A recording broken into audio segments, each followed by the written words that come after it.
afternoon, everyone. My name is Leanna Neiman, and this is my discussion for Section 1.1, Defining Equity Literacy.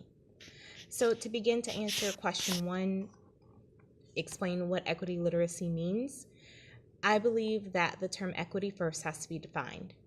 Equity means to be fair and impartial, and therefore, in my opinion, to be equity literate, the educator has to be prepared to be an advocate for all students and to promote their successes in and out of the classroom and the school community as a whole, regardless of that child's background, orientation, or ability.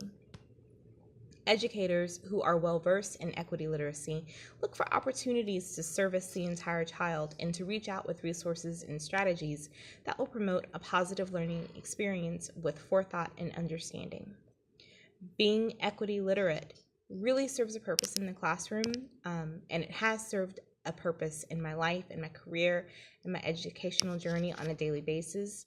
As a multicultural individual who's also in an interracial marriage, I am aware of how the differences in communication and culture can really affect interpersonal relationships long term.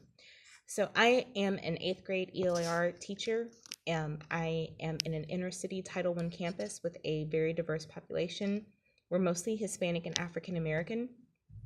And when I first began teaching, I had factors that contributed to the inequity of my classroom that I had to be prepared to actively address. And looking at number 6 of the basic principles for equity literacy, to fix injustices, not kids, I had to learn that the way that my students were accustomed to being spoken to was not the way that I was used to communicating. Reading from the text, Banks, section 1.3, page 5, contrasts the way that students are communicated with at home to the way that they're spoken to at school.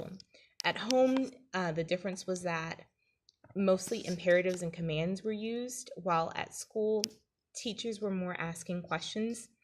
I had to reflect on myself and learn that I was asking a lot of rhetorical questions with my students and they didn't understand me. The code switching that happened between home and school were causing my students to feel marginalized rather than to feel included and welcome. So what I started doing was asking them what best way that they wanted to be communicated to and with, and instead of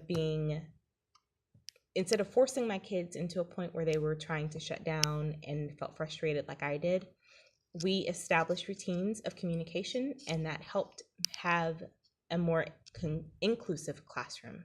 Thank you.